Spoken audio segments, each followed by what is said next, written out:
नमस्कार, मैं वीरेंद्र नायक भविष्य मालिका का और एक नई एपिसोड लेकर जगन्नाथ धाम पुरी से आप तक पहुंचने की कोशिश कर रहा हूं। तो चलिए हम इस वीडियो को शुरू करते हैं। इससे पहले और एक बात भी आप गौर से समझने की कोशिश कीजिए। ये जो भविष्य मालिका जो आप लोग सब सुनते हैं, देखते हैं, वास्तव में ये बिल्कुल भी कोई भविष्यवाणी नहीं है। ये वर्तमान का वाणी है जिसको हम सब भविष्य मान रहे हैं। तो इस तरह कुछ गंभीर विषयों को लेकर आज हम चर्चा करने की कोशिश करेंगे, जो कि हर एक इंसान को जान लेना निश्चित रूप से आवश्यकता है और उसके साथ अपने अंदर परिवर्तन लाने का भी बहुत सारा आवश्यकता है। तो ऐसे एक भयानक विषय लेकर आज हम चर्चा करने की कोशिश करेंगे, जो कि ये धरती का अंत होने वाला है, कल की अवतार आने वाले है, कलयुग का अंत हो जाएगा, क्या क्या सब कुछ घटनाक्रम घटेगी, इसके ऊपर आज हम चर्चा करने की कोशिश करेंगे। और ये भी आप ध्यान में रख लीजिए, मैं जिस विषय पर चर्चा कर रहा हूँ मैं 101%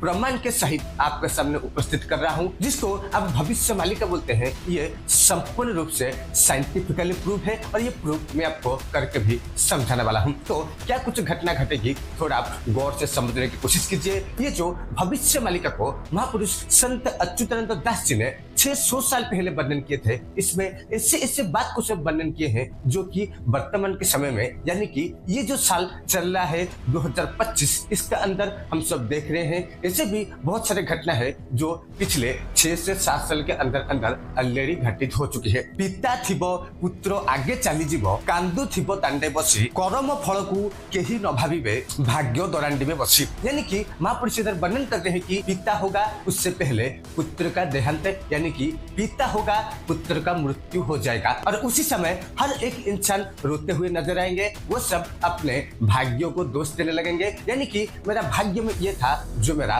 पुत्र का देहांत हो गया। वर्तमान समय में ये घटना क्या घटित नहीं हो रही है, तो जब ये घटना घटित होगी तो आगे क्या होगा, इसको भी थोड़ा गौर से समझने की कोशिश कीजिए। महापुरुष बहुत गंभीर बात को हम तक पहुंचाने की कोशिश कर रहे हैं, जो कि वर्तमान समय में हमारा आंखों के सामने ही सब कुछ घटित हो रही है। मूर्तिवंत पुरुष देखिले नारी, स्वामी छाड़ी पर संगे बिहरी। यानी कि महापुरुष एक गंभीर बात को वर्णन करते हैं कि जो महिला सब है वो क्या करेंगे, जो उनका पति है वो विवाह करने के बाद भी अगर कोई अच्छा लड़का दिख गया तो वो उसके साथ भी भाग चलेंगे। तो इधर महापुरुष सबसे इंपॉर्टेंट बात को वर्णन कर रहे हैं कि वर्तमान समय में हर एक पुरुष को ये अच्छे से समझना चाहिए कि अगर आप मैरिज भी कर चुके हैं तो ऐसा घटना 101% घटने वाली है तो क्या ऑलरेडी घटित भी हो रही है। जबकि एक अच्छा लड़का को आपका पत्नी देख लेंगे तो उसके साथ भी भाग जाएंगे, ऐसा समय भी ऑलरेडी आ चुका है। ये कोई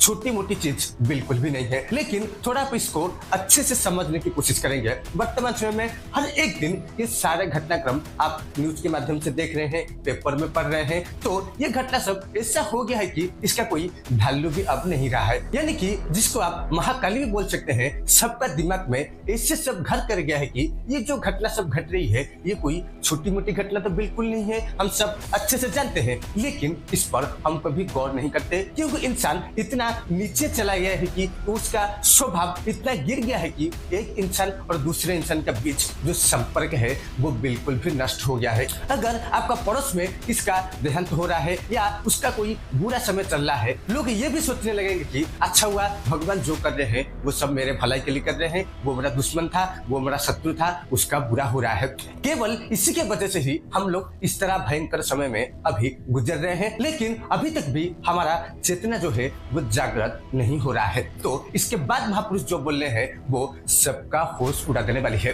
बाहु टेकी देखा इबे जौवन, काढ़िबे बुकुल दिशिब स्तन। यानी कि इसको थोड़ा गौर से समझने की कोशिश करेंगे। महापुरुष इधर ये भी वर्णन करते हैं कि वो सब नंगे होकर घूमेंगे, यानी कि जितने सारे महिलाओं को वर्तमान समय आप देख रहे हैं, हमारे भारत में भी ऐसा परिस्थिति आ गया है। पहले तो फॉरेन कंट्री में, यानी कि पश्चिमी देशों में हम ये सब देख रहे थे। वर्तमान समय में ऐसा घटना सब हर एक गांव में, हर एक शहर में ऐसे भी आप देख सकते हैं कि लड़कियों सब सिगरेट पी के घूम रहे हैं। यही है हमारा संस्कृति और यही है हमारा परंपरा, जो कि महापुरुष ने 600 साल पहले वर्णन किए थे, वो सब कुछ हमारे आंखों के सामने ही घटित हो रही है। उसके बाद महापुरुष इधर ये भी वर्णन कर रहे हैं कि सब अपना अपना तन दिखाकर घूमेंगे, उसके साथ शरीर में कपड़ा बहुत कम रहेगा। इससे हो जाएगा कि बिल्कुल भी कपड़ा नहीं रहेगा। इसको हम सब अच्छी तरह से जानते हैं। समाज के ऊपर इसका जो इफेक्ट पड़ रहा है उसको हम भी कभी समझने की कोशिश नहीं करते, क्योंकि वर्तमान समय में जो युवा पीढ़ी है उनका माइंड जिस तरह का है, अगर वो सब ये चीज देखेंगे तो घटना क्या घटेगी इसको कोई भी ध्यान नहीं देता है। लेकिन 600 साल पहले महापुरुष ने इस बारे में भी भयंकर प्रेडिक्शन कर रखे हैं। तो वर्तमान समय में मैं जितने भी बात आप तक पहुंचाने की कोशिश कर रहा हूँ, जैसे कि पिता होगा और पुत्र का देहांत हो जाएगा, उसके साथ जो महिला है पर पुरुष के साथ भागने लगेंगे, ऐसा भी घट रहा है। और महिलाओं ने अपना वस्त्र को निकालकर स्तन भी सबको दिखाने लगेंगे। ये कोई छोटी मोटी बात बिल्कुल नहीं है, सुनने में तो लज्जा लग रहा होगा निश्चित रूप से, लेकिन इसी बात को 600 साल पहले महापुरुष ने वर्णन कर रखे हैं और हमारे आंखों के सामने घटित हो रही है। आप यकीन करते हैं कि नहीं करते हैं वो संपूर्ण रूप से आपका ऊपर डिपेंड है, क्योंकि हर एक इंसान का सोचने का प्रक्रिया अलग अलग होता है। हर एक इंसान दुनिया को अलग नजर से भी देखता है, लेकिन आप इस बात को भी बिल्कुल खारिज नहीं कर सकते। आप जहां भी जाओ घूम फिर कर उधर ही आने वाला है, यानी कि इस संसार में जो कुछ घटनाक्रम घट रही है निश्चित रूप से हमारे ऊपर प्रभाव डालता है, समाज के ऊपर प्रभाव डालता है, हर देश का ऊपर प्रभाव डालता है, ऐसे भी विश्व का ऊपर संपूर्ण प्रभाव डालता है। क्योंकि ये जो प्रकृति है, ये प्रकृति से हम सब पैदा हुए हैं और ये प्रकृति में हम सब एक दिन जिस तरह मिट्टी होता है हम मिट्टी भी हो जाएंगे, कोई नामो निशान नहीं रह जाएगा। तो इससे क्या वास्तव में आपको भी नहीं लगता हमको कुछ अच्छी चीज करना चाहिए, कुछ उचित करना चाहिए, कुछ गहरी चीज को ढूंढना चाहिए, लेकिन हम सब इसी तरह कर्मों में अपने को व्यस्त रखते हैं। तो हम इस विषय पर बिल्कुल भी चर्चा नहीं करेंगे। हमारा जो टॉपिक है ये जो घटनाक्रम घट जाएगी, यानी कि महिला सब स्तन दिखाकर घूमेंगे, उसके साथ पराया पुरुष के साथ भागने लगेंगे और उसके साथ पिता का सामने पुत्र का मृत्यु हो जाएगा। अगर ये घटनाक्रम घटित हो गई तो उसके बाद महापुरुष जो बोलते हैं वो दिमाग को खराब करने वाला है। तो समझिए महापुरुष इधर क्या वर्णन करते हैं। कांधे कांधे मोरा फाटी जीव तोर कांध चमड़ा लो जाई फूल देह हेउ थिब सरी पीड़ा, आज जे कांधे लब काली सीए कार कांधरे जीव। यानी कि इसको आप इस तरह समझ सकते हैं कि जबकि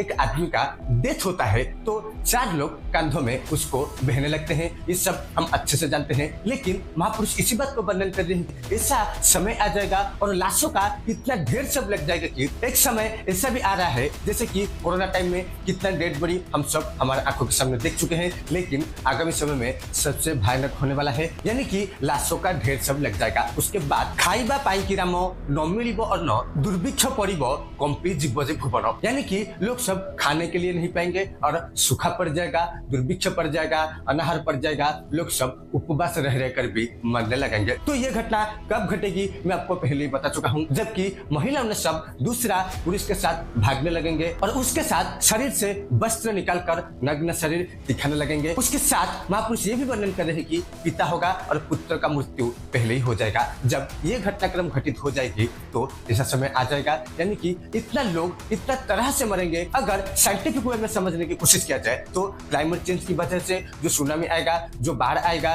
जो ज्यादा धूप होगा, जो बड़ी ठंड पड़ेगी, उसके माध्यम से बहुत सारे लोग मर जाएंगे। उसके साथ क्लाइमेट चेंज से ऐसा एक भयानक रोग भी आने वाला है, भयानक डिजीज आ जाएगा कि कोरोना के जैसा ही बहुत सारे लोग मरने लगेंगे अगले कुछ ही सालों में नहीं। इसका जो पर्टिकुलर डेट महापुरुष इंडिकेट किए हैं उसको मैं नेक्स्ट एपिसोड में समझाने की कोशिश करूंगा। तो आशा करता हूं वीडियो को अंत तक देख रहे होंगे, समझ में आ रहा होगा कि महापुरुष किस किस बात को इधर वर्णन कर रहे हैं और जो कि 101% हमारे लिए तो निश्चित रूप से सत्य है, आपके लिए सत्य है या नहीं है वो तो अलग बात है। कमेंट पे आप जरूर मेंशन कर दीजिएगा। आज के लिए इतना ही। जय जगन्नाथ, जय श्री कृष्ण, वंदे उत्कल जननी, भारत माता की जय।